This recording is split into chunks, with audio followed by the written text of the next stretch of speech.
자, 시간이 많이 늦어졌습니다. 진짜 시험 문제 내느라고 너무 네 과목을 내다 보니까 너무 힘들어가지고 제 시간에 영상을 올려주지 못한 점 굉장히 죄송하고요.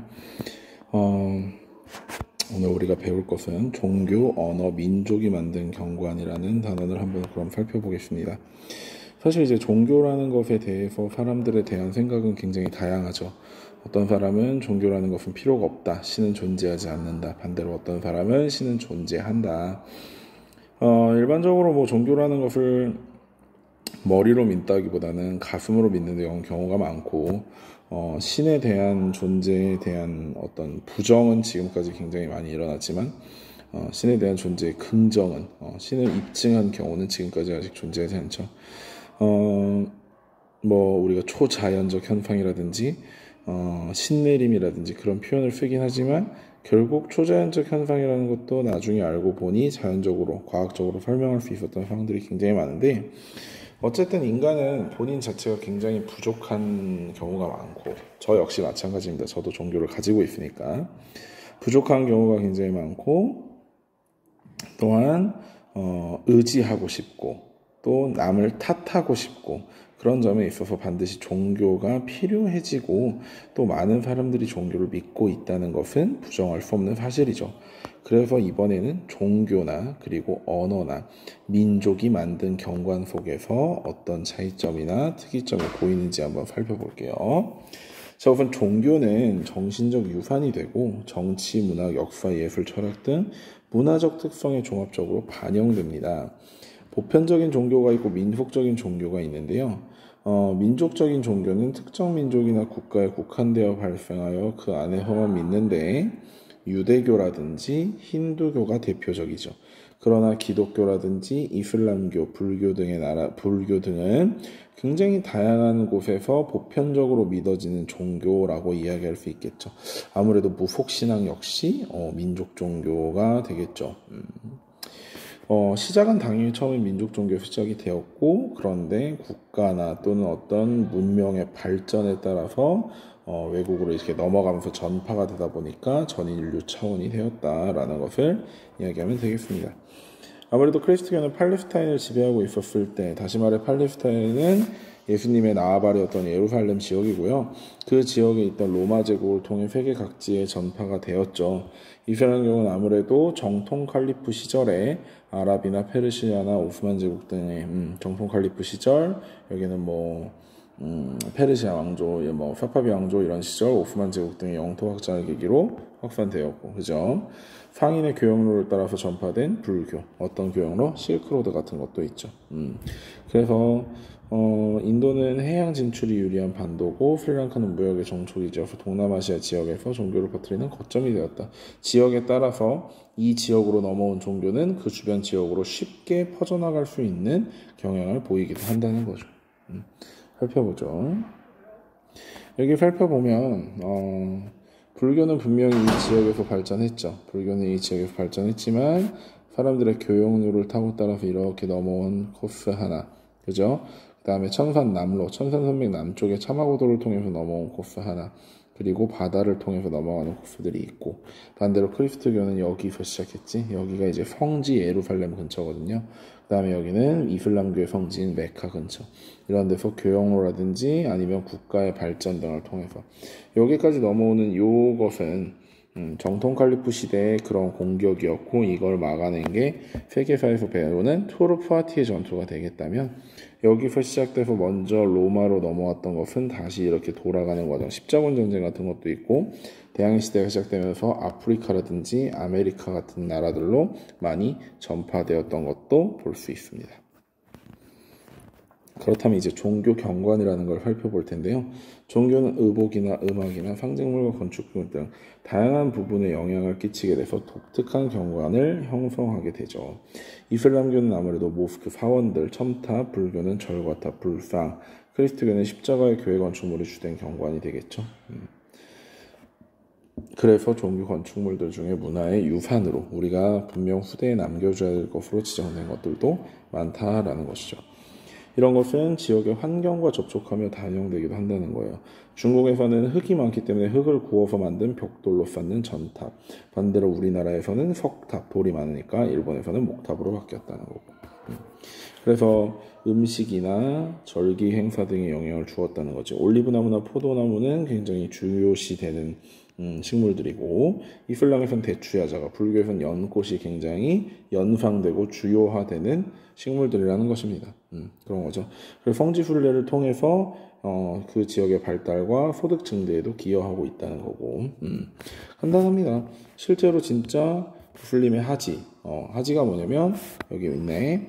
성지 메카를 일생에 한번 순례하는 것을 뜻하는데 순례 기간이 있어. 순례 기간이 있어서 이 순례 기간에 메카에 그 카바 신전이라 그래가지고 검정색 사각형 모양의 신전이 있습니다. 이런 검정색 사각형 모양의 신전이 있는데 이 신전에서 참배를 드리기 위해 수많은 사람들이 사우디아라비아로 온다는 거죠. 많은 관광 수입을 올리고 있다는 거. 자, 그래서 지형이 종교와 결부되는 경우도 있는데 지금 여기는 건축물이 종교와 결부돼서 만들어진 경관인 거고, 넘어가서 이제 지형이 만들어지면 겐지스 강이 죄를 씻는 강이다라는 표현을 해서 많은 힌두교들이 찾아가서 목욕을 하고, 반대로 예수가 세례를 받았던 요르단 강은 유대인뿐만이 아니라 크리스토교도 특별한 의미가 있어서 세례식에 사용한 물을 떠가기도 한다라는 거지. 예수가 세례를 받은 곳. 존경받는 인물의 지명을 주는 경우도 있죠. 세인트 폴, 상 파울로는 성 바울, 세인트 신성한 바울을, 펜디에이고 야고보, 페너제이, 펜파울로, 산파울로, 페난셀모, 앞에 산자나 선자나 펜자나 펜이나 이런 것들이 들어가면 성스러운 세인트라는 글자가 들어간 거잖아, 그렇지? 그래서 종교 성인의 이름을 딴 지명이라는 겁니다. 자, 그래서 이 각각의 교회 차이가 있겠는데 교회 같은 경우는 굉장히 크고 웅장하게 발전을 하는 반면에 절은 그렇지 않아요. 왜 그러냐면 교회 같은 경우는 같은 시간에 사람들이 한꺼번에 몰리기 때문에 대형 집회 공간이 필요하지만 절이라는 건 그런 게 없거든. 주로 주말 일요일날 가가지고 불공 드려야 된다, 그런 차이 없잖아.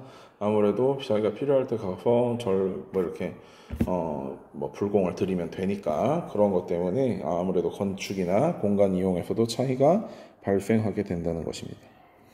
이번에는 종교가 아니라 언어를 한번 살펴보겠습니다. 언어는 의사소통의 수단이 되고 정보를 저장하고 문화를 담아내며 유지하고 계승하는 곳이라 한다. 그래서 선생님은 한국사에서 두 가지를 강조했었어. 민족 문화를 수호하기 위해서는 언어와 뭐가 필요하다? 역사가 필요하다는 것이 민족문화의 수호다. 자, 그래서 다른 언어를 사용하는 집단 간에는 언어 자체가 문화 장벽이 될 수도 있고, 당연하지. 우리 지금 중국이나 일본에 가서 중국어나 일본어를 알아듣지 못하기 때문에 그들과 나름대로 어느 정도 장벽을 쌓고 지낼 수밖에 없잖아. 생각보다 우리가 중국이나 일본에 느끼는 장벽이 영어를 쓰고 있는 미국에 느끼는 장벽보다 커요. 왜냐면 우리나라는 영어는 그래도 어느 정도 배우잖아, 사람들이. 그지? 같은 언어를 사용하는 민족이 언어가 구성원을 하나로 묶어주는 역할을 하기도 하고, 근데 같은 어족에 포함된 언어들이라도 분포 범위가 생각보다 넓은데 왜냐면 유럽에서 라틴 어족이라고 하나 묶이는 것만 해도 라틴어에 기반을 해서 나왔던 수많은 언어들에 대한 어족으로 묶인단 말이야. 우리도 옛날에 알타이 어족이라는 형식으로 묶였는데 문제는 현재는 우리나라는 거기서 탈출을 했거든요. 우리나라 언어는 좀 달라. 그런 식으로 그 근처의 중간 지역의 언어를 대부분 묶어가지고 무슨 어족이다라고 표현을 하지만, 문제는 같은 어족이 여기서 나오는 말이야. 문제는 그렇다 하더라도 그들 사이에 단어의 차이나 용법의 차이가 생각보다 커서 당장 우리나라만 봐도 제주도에 가서 제주도 사투리 제대로 쓰는 사람 보면 우리가 그 나라 말 못 알아듣잖아. 제주도 말을 못 알아듣잖아. 그런 거와 마찬가지야. 언어의 분포는 민족의 문화 전파이 확산되는 경로와 범위를 알려준다. 그래서 한때 세계에서 제일 넓은 땅을 차지했던 대영 제국의 언어인 영어가 지금 거의 세계 공용어가 되어 있는 거죠. 세상의 사람들이 가장 많이 쓰이는 언어는 중국어입니다. 실제 중국 인구들만 쓰지만 중국 인구들. 그런데 중국 인구와 그 다음에 화교들, 일부 화교들이 쓰는 언어가 중국어인데 엄청난 양, 한 15억 이상의 3분의 1 이상의 인간들이 중국어를 쓰고 있으니까 반대로 가장 넓은 범위에서 통용되는 언어는 영어죠. 그래서 영어는 영국의 엑슬로센트의 언어에서 시작하였고 라틴 제국의 기반을 받았어. 라틴어의 영향을 받았어. 그리고 대영 제국 시대의 넓은 식민지에 전파되었다는 거죠. 그리고 이제 그 영어를 쓰는 미국이 국제사회에서 지위가 향상되고 인터넷과 컴퓨터의 개발들을 통해서 확산되었다고. 그래서 링구아 프랑카라는 게 뭐냐면 오른쪽에 봐봐. 서로 다른 언어를 사용하기 사람들이 정통어로 제3의 언어라고 얘기하잖아. 그래서 인터넷에서는 거의 대부분이 영어를 쓰니까 그것의 지위를 획득하였고 그래서 굉장히 광범위하게 사용되고 있다라는 것이죠. 이렇게 한번 UN이 정한 거 6대 공식 언어 한번 볼까? 자, 영어. 왜? 사람들이 엄청 많으니까. 러시아어, 그 다음에 중국어, 에스파냐어, 아랍어, 프랑스어 이런 개념으로 보자는 거잖아. 대부분 경우 요 6가지의 색깔로 대부분 전부 이 지역을 커버칠 수 있는 거죠. 이 당시 이거는 사실 유엔에 나름대로 뭐라고 해야 될까? 국제적 정치적 힘의 메시지가 들어간 거기도 해. 유엔 안보리의 이사국이 어디지? 영국, 미국, 프랑스, 러시아, 중국입니다. 그러니 이 사람들이 다 들어가 있죠. 그렇잖아. 아랍어야 당연히 이 지역에 중동 지역을 포함하기 위한 거고 사실 이렇게까지만 해놓으면 대부분의 경우 진짜 다 커버링이 가능합니다. 여기도 이 당시 브라질은 포르투갈의 식민지였기 때문에 포르투갈어를 쓴다는 것만 다를 뿐 에스파냐어만 해도 굉장히 많은 나라에서 쓰는 말이 되거든요. 자, 이런 식으로 얘기를 보면 되겠습니다. 이런 식으로. 자, 그 다음에 넘어가서 한번 살펴볼게요. 자, 집단마다 지니고 있는 문화 정체성에서 언어가 차지하고 있는 역할이 굉장히 크죠. 우리나라도 한글을 쓴다는 거, 한국인들도 한글을 쓰고 있다는 것 때문에 굉장히 같은 집단마다 지니고 있는 문화 정체성이라는 게 있는데 우리나라만의 문화 정체성이 있는데 실제로 영어가 점차 보편화됨에 따라서 대부분의 나라에서 사용 인구가 적은 언어들이 불편하기도 하고 왜냐면 그런 어려운 말을 배우는 것보다 많은 사람들이 쓰지 않는 말을 배우는 것보다 영어를 배우는 게 훨씬 더 간단한 일이니까요. 그런데 우리나라만 하더라도 실제 인구가 5천만, 북한까지 포함한다면 우리나라 평생 북한인들과 얼마나 대화를 해볼 상황인지는 모르겠지만 약 8천만에 가까운 인구가 활용한다는 것을 생각해보면 절대로 위상이 떨어지는 언어는 아닙니다. 절대로 위상이 떨어지는 않아요.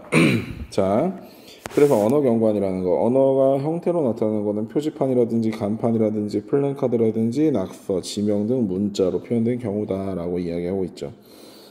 이거 좀 이따 보고 올게요. 좀 이따 보러 올게요. 자, 그래서 세계에서 가장 광범위하게 사용되는 문자는 로마자이다. 라틴 문자라는 거죠. 유럽 전역과 신대륙 식민지 개척지에 사용하고 서부 유럽 국가들의 알파벳은 로마자와 기본적으로는 동일하나 동부 유럽과 러시아는 로마자가 변형된 형태를 띈다. 인도 계통 문자는 동남아, 서남아, 남부와 아프리카 북부에서 사용되고 중국의 한자나 한일배에서 자국 문자가 병행하여 사용되고 있고 인류 역사에서 문자를 직접 발명한 집단이 적기 때문에가 아니라 거의 없기 때문에 다른 언어 집단의 문헌자를 빌려 쓰는 경우는 굉장히 많습니다. 우리나라 같은 경우도 동티모르에서 한글을 빌려다 쓰고 있어. 동티모르에 가서 한글이 읽힌다는 게 아니라 한글의 발음 기호가 문자를 통해서 자기들 나라 말을 표현하고 있는 겁니다. 그러니까 아프리카 땡땡땡땡땡땡땡 뭐 이런 식으로 한글로 써서 표현을 하긴 하지만 실제 그것은 그들의 단어라는 거죠. 하지만 그런 나라에서는 영어보다도 한국어를 조금 더 배우고 있겠죠. 왜? 자기네들이 문자를 빌려왔기 때문에. 여러분 한글은 상상을 초월할 정도로 굉장히 과학적인 글자고 굉장히 훌륭한 글자예요. 배우기 쉽고 우리나라의 문맹률이 적은 것은 괜한 그냥 우연의 일치가 아니야. 영어 같은 경우만 해도 확실히 한글보다는 비과학적인 언어입니다. 그럴 수밖에 없는 게 한글은 거의 최신 버전의 언어예요. 세종대왕이 한글을 창제한 게 1400년대이기 때문에 그 이후에 생긴 언어가 몇 개 없습니다. 그렇기 때문에 기존의 불편한 점들을 다 잘라내고 좋은 점만 남겨서 굉장히 과학적인 문자를 후손들에게 남겨주신 겁니다. 자, 그래서 민족이란 오랫동안 지리적으로 가까이 살면서 언어, 종교, 생활 양식 우리가 배웠던 언어와 종교 등에서 공통점을 지닌 인간 집단을 이야기하는데요. 나름대로 민족을 분류할 때는 신체적 특성을 기준으로 삼기보다는, 그러니까 키가 크고 피부가 어떻고 이런 걸 하기보다는 언어, 종교, 경험, 생활 양식 등을 기준으로 삼아야 됩니다. 동질성이 크고 강한 일체감을 가지고 있으나 배타적인 민족주의로 나타나기도 한다는 거죠. 그래서 동일 장소에 가면 기여나 공통의 정체성을 가진, 그러니까 한국 사람들 가면 한국 사람들 사는 곳이 전부 다 비슷하게 생겼고, 그건 어디 가면 반드시 느낄 수 있냐면 LA에 있는 하닝타운, 코리아타운을 가보면 정말 비슷하게 느낄 수 있다. 이거 진짜 우리 뭐 한국에 있는 웬만한 도시 아니야? 이런 생각이 들 정도로 굉장히 한국적인 냄새가 많이 나요. 실제 한국적인 냄새가 뭐가 있느냐 하는데, 그런 지역을 가보면 진짜 한국적인 냄새가 납니다. 이게 굉장히 익숙한데, 그게 단순히 맨날 영어 간판만 보다가 한글 간판 본다고 좋아지는 게 아니에요. 실제로 그런 것들이 있어요. 자, 그래서 특정 지역이나 나라를 떠올리면 음식이나 의복, 건축물 형태 등이 연상되는데, 이런 수많은 것들이 민족 경관에 해당된다는 겁니다. 그래서 환경의 특정 요소를 문화에 수용한 뒤에 독특한 방식으로 이용했고 관습과 전통으로 유지됐기 때문에. 그래서 다른 문화 지역에서 이주민으로 살아간 집단에서 특히 잘 드러난다. 그래서 뉴욕의 차이나타운이라든지 그리스타운, 리틀 이탈리아 같은지 그런 식으로 민족, 앤티크 앵클레이브가 형성되게 됩니다. 민족, 앤티니 앵클레이브가 형성되게 됩니다. 앵클레이브라는 건 어떤 공간을 앵클레이브라는 표현을 씁니다. 그래서 이 안에 뭐 차이나타운이라든지 코리아타운이라든지 이런 것들이 모여있는 그런 공간들을 앵클레이브라고 표현을 하는데요. 그러니까 어쨌든 세계화가 추계되면서 지역의 정체성은 희미해져 가고 있지만, 어찌됐건 경쟁력을 지니기 위해서는 안간힘을 쓰고 있어. 그 이유가 뭐냐면 결국 관광지로 열심히 활용할 수 있는 건수이기 때문이죠. 아까 다시 돌아가서 언어에 관련된 이야기를 좀 더 해보면, 지금 현재 카메룬의 공용어는 영어와 프랑스어로 유형이 나눠져 있지만, 여기 있는 이 수많은 분할된 것들을 보면 토착적인 지역 방언입니다. 이런 지역 방언들이 이제 점차 프랑스어니 영어니 이런 공통적으로 쓰이는 말들에 밀려서 하나하나 없어져 가고 있는 문제가 있다는 것이죠. 자, 넘어가서 탐구활동에 보면 커져가는 도시의 다양성이라는 것에 대해서 나오는데, 살펴보세요. 10시 정지해서 한번 읽어볼 만한 가치가 있습니다. 꼭 한번 읽어보세요.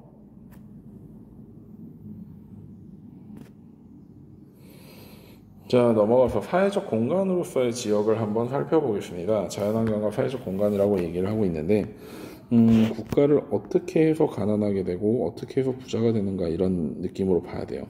근데 천연자원의 저주라는 말이 있네. 천연자원의 저주. 지금 만약에 대한민국에서 석유가 나온다라는 표현을 써봅시다. 실제로 지금까지 석유가 어디서 발견이 안 되고 있었는데 갑자기 어마무시한 매장량의 석유가 나왔다든지, 아니면 전 세계에서 우리나라만 바닷물을 바꿔서 석유를 만드는 뭐 그런 어마어마한 기술이 나왔다고 얘기가 되면, 아무래도 우리나라는 그런 천연 자원에 대해서 다른 나라들보다는 훨씬 활용을 잘할 나라입니다. 왜냐하면 지금까지 천연 자원을 하나도 없이도 세계 10위권의 경제대국으로 잘 살아왔던 국가에 천연 자원까지 나오기 시작한다면 그것은 굉장히 큰 메리트가 되겠죠. 그런데 반대로 천연 자원이 너무나 잘 나와서 모든 사람들이 공부도 안 하고 그냥 땅만 파다가 팔아도 먹고 살 수 있었던 그런 나라들도 있습니다. 그런데 그런 나라에서는 우리나라처럼 그렇게 교육에 열을 쏟지 않고 인재를 형성시키는데 그렇게 돈을 쏟지 않아서 그 천연자원이 고갈되거나 또는 그 천연자원이 가격이 하락하거나 하는 외부적 요인에 의해서 나라의 경제가 그야말로 휘청하게 되는 것입니다. 자, 그렇다면 이것이 바로 천연자원의 저주인데, 천연자원이 국가를 만든다는 게 방금 선생님이 얘기한 의미인데, 한번 본문을 살펴보겠습니다. 석유가 풍부하여 사막에 도시를 건설하고 경제 성장을 이루고 있는 두바이와 같은 곳이 있는 반면에, 천연자원이 풍부해도 극심한 가난에 시달리고 있는 나라도 많다. 대표적으로 베네수엘라 같은 나라들이 있겠죠. 풍부한 보석이나 석유, 열대 목재들을 가진 나라들 간에 자원을 소유하고자 다툼이 일어나고, 천연자원을 통해 벌어들인 이익이 국민을 나태하게 만들어 방금 선생님이 이야기했던 거죠. 옛날부터 땅만 팔아서도 먹고 살 수 있었기 때문에 더 이상 공부나 일이나 이런 것을 하지 않는 겁니다. 그 자원이 고갈된 후에 다시 가난해지는 경우도 발생하게 하게 되는 거죠. 이런 경우에는 자원이 축복이 아니라 저주라고 이야기하고 있는 겁니다. 주어진 자원 환경이 아무리 좋아도 그것을 활용하는 사회 조직과 기술 제도가 없다면, 즉 반대로 우리나라는 지금 현재 이게 만들어져 있기 때문에 자원만 주어진다면 굉장히 훌륭하게 잘 쓸 수 있다고 이야기한 겁니다. 지금의 한반도나 분단된 독일은 분단의 장벽을 두고 질적 차이가 크지 않은데, 그쵸. 왜냐하면 한반도에서 아무리 북한에서 광물 좀 더 나온다고 해봤자 그게 얼마나 더 나오는 거겠어. 그럼에도 불구하고 경제 수준이 크게 차이가 나지 않았다는 경제 수준이 크게 차이가 났다는 거. 왜? 주어진 환경을 운영하는 경제사회적 정치적 차이는 결국 사람이 이것을 운영하기 때문에 사람의 차이가 이것들을 만들었다는 거죠. 국경을 넘어 세계 각지로 향하는 여행객들의 증가로 인해서 최근 관광 산업이 굉장히 성장했습니다. 많은 국가에서 친환경적 공장을 돌리는 게 아니니까요. 그리고 부가가치가 높은 산업으로 인식되고 있고요. 관광 산업 자체가 전 세계 총 생산량의 9.5% 거의 10%에 가까운 영향을 차지하고 있다는 건 굉장한 성장이 이루어졌다는 겁니다. 굉장한 성장이. 그 다음에 섬나라들에서는 GDP의 40%를 넘어 관광객이 안 오면 지금 그래서 코로나19처럼 배가 출발하지 않으면 쫄쫄 굶어 죽는 공간도 사람도 많다는 거죠. 그래서 중국이 미국을 제치고 국제 여행객사 여행비용 소비교와 최대인 국가, 즉 중국이 열심히 중국인들이 나가서 돈을 써주고 있다라는 것이죠. 여행자 수에 대한 유의미한 자료 분석도 한번 살펴보기 바랍니다. 이제 자원과 축복의 저주 이런 부분들 한번 꼭 살펴보세요.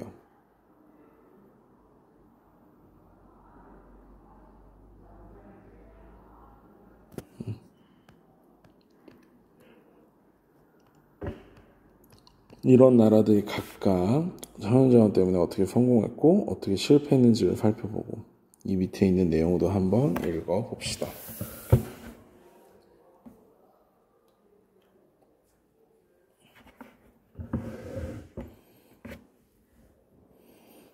자, 그래서 선생님은 이번 과제는 두 가지를 제시할 겁니다. 두 가지. 선택형 과제입니다. 자원 채굴을 통해 국가 성장을 이룬 사례가 있다는 거죠. 1960년 영국으로 독립 후에 다이아몬드 광산이 발견되어서 이 수익은 국민 모두의 것이지 전유물이 아니라고 선언을 했어. 너무 훌륭한 선언이죠. 그래서 장기적 개발 기금에 투자했다는 것입니다. 그리고 노르웨이도 북해에서 유전이 발견되었을 때 정부가 기금을 조성하고 현명하고 투명하게 재정을 이끌어왔기 때문에 건실한 재정 운영을 해왔다는 거예요. 자, 여러분들에게 첫 과제를 부여하겠습니다. 이 과제는 시간을 조금 주겠습니다. 오늘 지금 화요일이니까 이 과제는 금요일까지 한번 제출을 할 수 있도록 해볼게요. 오늘 그리고 강의는 여기서 마무리 지을 건데, 왜냐면 이 다음 장에 대한 내용을 한번 저기까지 보고 오늘 여기서 지금 마무리를 하려는 이유가 관광산업의 발전을 보기 이전에 이걸 통해서 미안해, 이거 끝나고 얘기할게.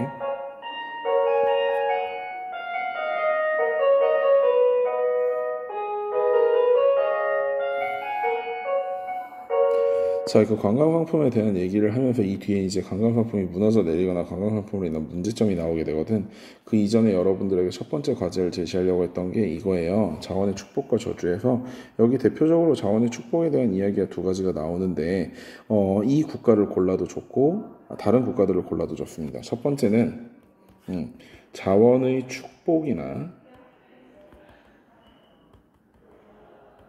또는 자원의 저주를 받은 국가들에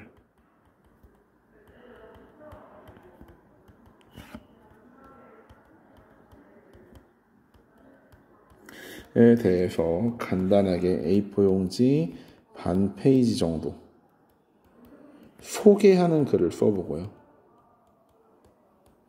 그 다음에 두 번째는 우리나라에서 두 번째는 우리나라에서 자원이 나온다면 우리는 이것을 어떻게 운영해야 할 것인가에 대한 자기 생각을 역시 A4용지 반 페이지 정도로 소개해 보시기 바랍니다. 오늘 이 시간은 짧은 차시로 만들어 가지고 짧게 끝내고 내일 다시 또 올려주고 그 다음에 토요일날 다시 또 올려주겠습니다.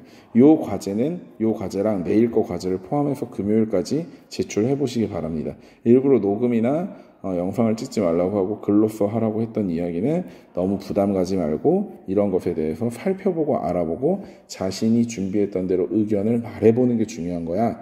그래서 소론, 본론, 결론을 반드시 구성해서 과제를 하기 바랍니다. 여러분 고생 많았습니다. 안녕.